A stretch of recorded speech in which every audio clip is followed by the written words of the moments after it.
বিসমিল্লাহির রহমানির রহিম। আল্লাহ সুবহানাহু ওয়া তাআলা আমাদের এমন কিছু কাজ থেকে সাবধান করেছেন যেগুলো এতটাই গুরুতর যে তা মানুষকে ধ্বংসের দিকে নিয়ে যায় যদি না সে আন্তরিকভাবে তওবা করে। নবী করিম সাল্লাল্লাহু আলাইহি ওয়াসাল্লাম 7টি ধ্বংসাত্মক পাপ সম্পর্কে সতর্ক করেছেন। এটি সহিহ হাদিস, সহিহ বুখারী ও সহিহ মুসলিমে বর্ণিত। আসুন আমরা এগুলোকে স্মরণ করি, বুঝে নেই এবং নিজেদের দূরে রাখি এই মহাগুনাহ থেকে। শিরক, আল্লাহর সাথে অংশীদার স্থাপন করা। সবচেয়ে ভয়াবহ ও অমার্জনীয় গুনাহ হল শিরক, আল্লাহর সাথে কাউকে অংশীদার করা।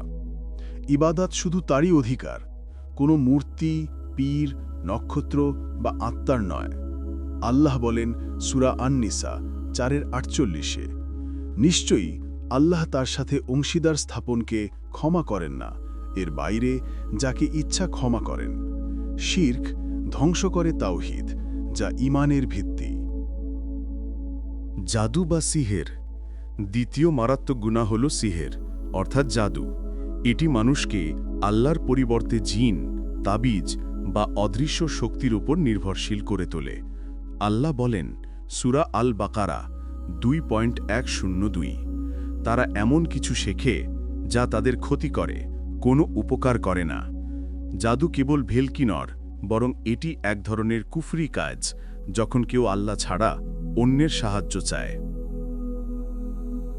অন্যায়ভাবে মানুষ হত্যা করা। তৃতীয় গুনাহ হল অন্যায়ভাবে মানুষ হত্যা করা।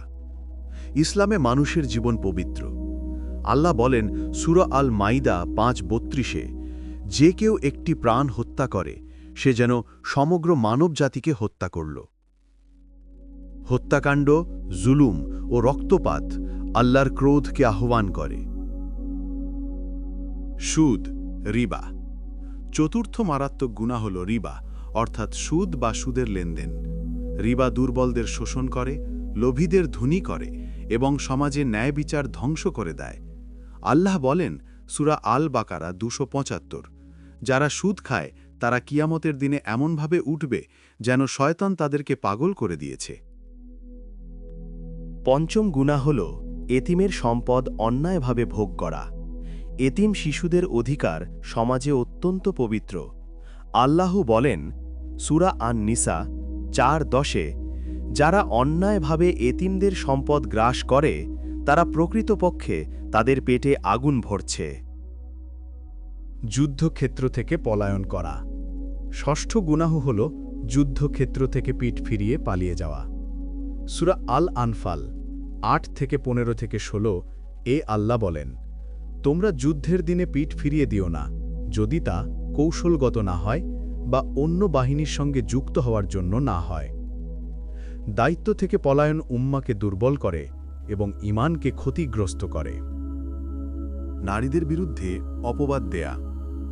সপ্তম শেষ গুনাহ হল পবিত্র ও নির্দোষ নারীদের বিরুদ্ধে মিথ্যা অপবাদ দেয়া। আল্লাহ বলেন সূরা আন-নূর 24-23 এ, যারা পবিত্র ও বিশ্বাসী নারীদের অপবাদ দেয় তারা এই দুনিয়া ও আখিরাতে অভিশপ্ত। একটি মিথ্যা অভিযোগই ধ্বংস করে দিতে পারে মানুষের সম্মান ও জীবন। এগুলোই সেই 7টি ধ্বংসাত্মক গুনাহ, তবে এগুলো আল্লাহ রহমত থেকে বাইরে নয়। আল্লাহ বলেন সূরা আল জুমার 3:9-53-তে, হে আমার বান্দাগণ, যারা নিজেদের উপর জুলুম করেছ, তোমরা আল্লাহ রহমত থেকে নিরাশ হও না। নিশ্চয়ই আল্লাহ সব গুনাহ ক্ষমা করে দেন।